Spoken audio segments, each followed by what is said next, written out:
Dans cette édition, nous ferons le point sur les préparatifs de la fête du travail qui aura lieu le 1er mai prochain.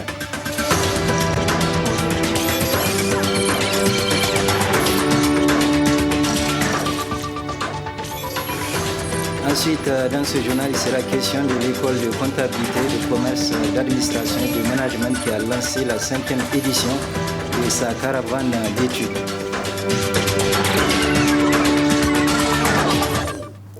Mesdames, Messieurs, bonsoir, bienvenue dans cette édition d'information. Tout d'abord, les Nigériens ont appris avec surprise que la gestion des événements de la conférence de l'Union africaine qui auront lieu dans notre pays a été donnée par entente directe à la société Richard Attias à hauteur de 2,451 milliards de francs CFA. Une décision du gouvernement qui a provoqué ce commentaire que je vous propose de suivre.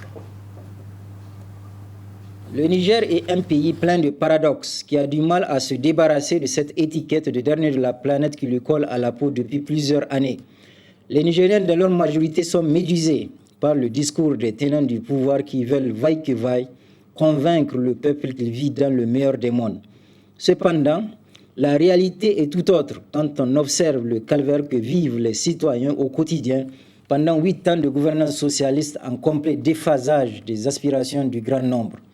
En effet, les Nigériens se demandent, dans la marche pénible que leur imposent les autorités, comment faire pour sortir de la crise multidimensionnelle dans laquelle le pays est empêtré. À juste titre d'ailleurs, car des secteurs comme la santé, l'éducation et la sécurité demandent une profonde réorganisation.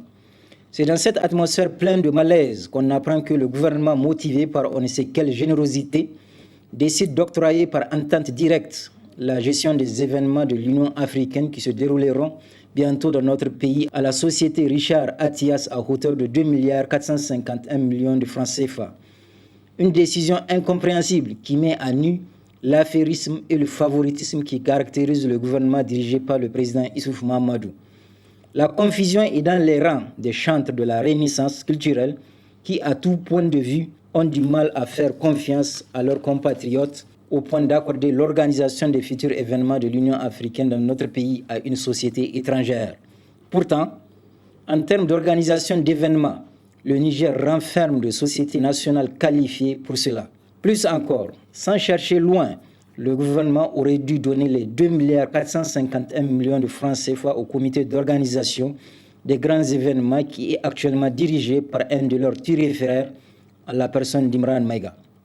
Alors, nous nous permettons de rappeler au gouvernement de la Renaissance cet adage « Charité bien ordonnée commence par soi-même », ce qui nous permet de dire avec force que le gouvernement a manqué de délicatesse en donnant directement l'organisation des événements de l'Union africaine qui se passeront dans notre capitale à la société Richard Attias. Après la signature de l'accord de paix entre le gouvernement et les différents fronts rebelles dans notre pays en 1995, la fête de la Concorde a été instituée à partir de 1998. Quelle importance renferme la célébration de la Concorde? Réponse avec l'acteur de la société civile, Nohar Zika.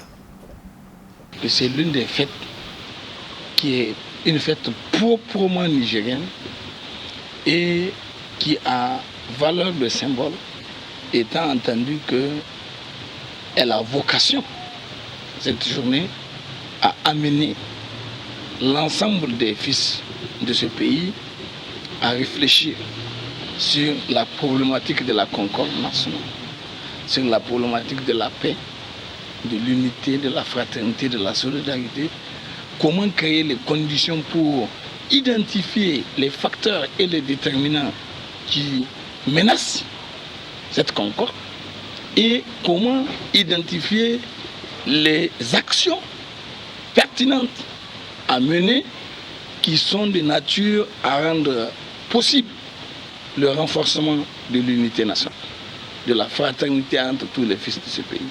Vous voyez bien que la devise de notre pays, c'est fraternité, travail, progrès.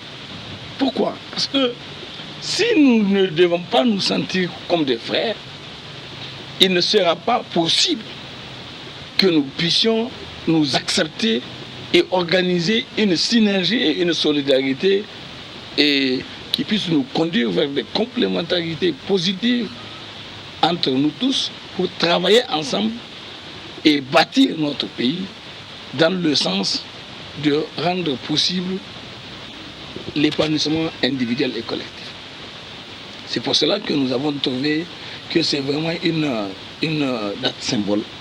Et nous, au niveau de notre mouvement, depuis pratiquement 2007, ça fait donc une dizaine d'années, que chaque année, nous essayons de nous impliquer dans l'attrait des citoyens pour les amener à comprendre qu'il est important qu'on donne de la valeur à cette date. La célébration des événements tragiques de Chicago, c'est dans quelques jours. Dans notre pays, toutes les centrales syndicales sont à pied d'œuvre relativement aux préparatifs des défilés traditionnels. Harriet Salah et Aboubakar Souley pour le reportage.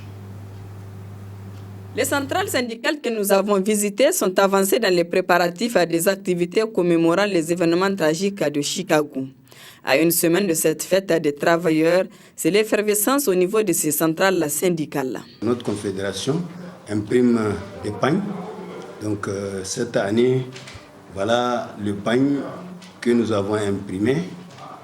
Donc il est là disponible où tous les affiliés peuvent venir se procurer. Et une des innovations encore, c'est que l'itinéraire de cette année va connaître un changement. Le rassemblement sera fait au lieu habituel, donc c'est-à-dire entre le Grand Hôtel et la DST. Donc le début du défilé, on va marcher juste derrière la DST pour descendre vers l'échangeur, Hôtel Gawai, Sonidep, Rond-Point Justice. On passe devant le Trésor National, devant la Sonibank, mairie centrale, Haddad Khalil, BIA et à la place de la concertation. De manière technique, en termes de préparatifs, il faut le dire, comme vous le constatez, les pagnes nous sont déjà édités. Toutes les coordinations du pays, en tout cas, ont aujourd'hui eu les pagnes. Nous éditons chaque année le journal La Voix du Travail le 1er mai. Actuellement, je peux vous dire que nous sommes fin prêts et nous attendons seulement le 1er mai, Inch'Allah, pour battre le pavé de la cité chinoise au stade général Sénécounté, qui est notre itinéraire habituel. Tous les comités sont à pied d'œuvre. Et par rapport aux pagnes, à l'instant même, les pagnes viennent de rentrer. Comme nous défilons conjointement avec le GTN, donc les deux comités sont à pied d'œuvre. Déjà, tous les syndicats sont sensibilisés par rapport à la question. La seule petite difficulté à la date d'aujourd'hui, ou à l'instant je vous parle, c'est que notre couloir traditionnel qu'on avait l'habitude d'utiliser, qui part du rond-point Liberté, devant le Grand Marché, jusqu'au rond-point des Armées pour redescendre à la place Toumo, vous savez que la route est en travaux.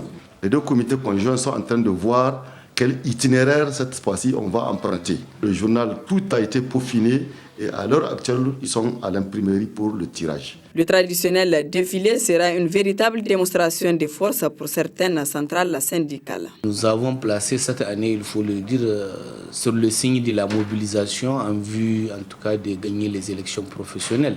Puisque vous le savez, 2019 est une année d'élections professionnelles. Bien que plusieurs doléances des travailleurs sont restées en souffrance, les centrales syndicales réunies au sein de l'ITN vont rédiger un cahier commun de doléances qui sera transmis au ministre de l'Emploi. Généralement, on se réunit tous au niveau de l'intersyndical de travail et nous serions les différentes doléances. Ce que nous avons en commun, c'est ça qu'on porte pour faire de ça les doléances de l'ITN. Pour la CDTN, le comité qui dégage les doléances est à pied d'œuvre pour que d'ici en tout cas la semaine prochaine, qu'ils se retrouvent en comité de l'ITN et qu'ils puissent donc dresser les doléances de l'ensemble des travailleurs du Niger. Il faut retenir que la fête du travail qui sera célébrée le 1er mai est une célébration à l'honneur des travailleurs et de leur réalisation. La 5e édition de la caravane d'études de l'école de comptabilité, de commerce, d'administration et de management a été lancée ce matin. Le thème retenu pour cette édition parrainée par la ministre de la fonction publique est la problématique du recrutement des jeunes diplômés. Compte rendu Christine Barmou et Halid Bourema. Cette cérémonie marque le lancement de la 5e édition de la caravane d'études de l'école de comptabilité, de communication, d'administration et de management ECAM. La problématique des recrutements des jeunes diplômés est le thème retenu cette année pour cette édition, un phénomène au cœur des préoccupations des autorités nationales. L'école de comptabilité, de communication, d'administration et de management traduit fidèlement les attentes des autorités en charge de l'enseignement supérieur à travers la formation professionnelle et technique des jeunes en vue de leur insertion dans la vie active. C'est pourquoi l'école de comptabilité, de communication, d'administration et de management mérite notre soutien indéfectible. Je me plais de constater que depuis sa création, ce cadre idéal d'apprentissage ne fait qu'exceller dans l'innovation afin de parfaire ses performances, comme en atteste la caravane d'études au cours de laquelle des visites d'entreprises et des institutions sont effectuées, des ateliers de formation sur des thématiques porteuses, l'initiation en entrepreneuriat des jeunes, des voyages d'études comme cadre d'échange et de complémentarité sous-régionale. Dr Kafara Kietou Christelle Chakou, ministre de la fonction publique et de la réforme administrative, marraine de cette 5e édition, salue l'initiative de l'ECAM qui permettra aux étudiants de découvrir leur futur environnement de travail. Je puis constater que le lancement de cette 5e édition de la caravane d'études de l'ECAM se déroule normalement et surtout témoigne de la maturité de votre école dans l'organisation de cette importante activité. Ces prouesses sont à mettre à l'actif des efforts consentis par toutes les parties prenantes, à savoir les enseignants, les élèves et étudiants et l'administration de l'ECAM. Soyez-en félicités. Une occasion pour les responsables de l'ECAM d'expliquer l'importance de ce thème choisi cette année. Le thème du recrutement, c'est, je pense, une question essentielle. Parce qu'encore une fois, il y a des enjeux. On prépare, il y a un profil, mais je crois que tout n'est pas donné. Tout n'est pas donné. Les contours de recrutement ne sont pas si évidents à établir. Il y a un certain nombre, il y a beaucoup de problématiques, beaucoup de thématiques, beaucoup de questions autour de, beaucoup d'enjeux au cours du recrutement. Et je pense que le thème qui a été choisi permettra de les développer et surtout préparer les étudiants à aller vers cette étape. À noter qu'au cours de cette cérémonie riche en instructions, l'assistance a eu droit à une projection d'un public reportage retraçant les 4 dernières éditions de cette caravane. Elle est suivie d'une séance d'échange et de partage direct entre les étudiants et la ministre de la fonction publique dans le souci de mieux cerner le thème. Dans notre pays, tout le monde est unanime. Les réseaux sociaux présentent des avantages et des désavantages. Malheureusement, ces derniers temps, certains adeptes des réseaux sociaux dérapent au point d'insulter les autorités. Qu'est-ce qui explique cette situation et comment faire pour y remédier? Élément de réponse dans le reportage qui va suivre. La société nigérienne dans son ensemble est farouchement attachée aux règles de bonne conduite comprenant entre autres la discipline, la politesse, l'honnêteté et le culte de l'honneur. Cependant, avec le temps, des dérapages s'observent surtout sur les réseaux sociaux où des citoyens, sans tourner cette fois leur langue dans leur bouche, se mettent à proférer des insultes particulièrement à l'endroit des autorités.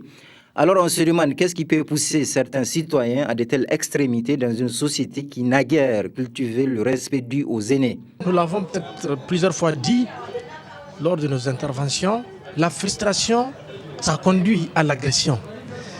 Et les jeunes, lorsqu'ils ne peuvent pas agresser, et physiquement, j'allais dire, ceux qui les dirigent, ils se défoulent sur les réseaux sociaux. C'est qui est une très mauvaise chose parce que religieusement, l'autorité mérite beaucoup de respect, l'autorité mérite beaucoup de considération. Maintenant, quitte d'abord aux autorités de revoir leurs copies, d'être davantage proches à leur population, puisque souvent il y a beaucoup de mauvaises interprétations que les gens font des gouvernants. Je pense que c'est ces mythes-là qu'il faut casser et être davantage proche au peuple.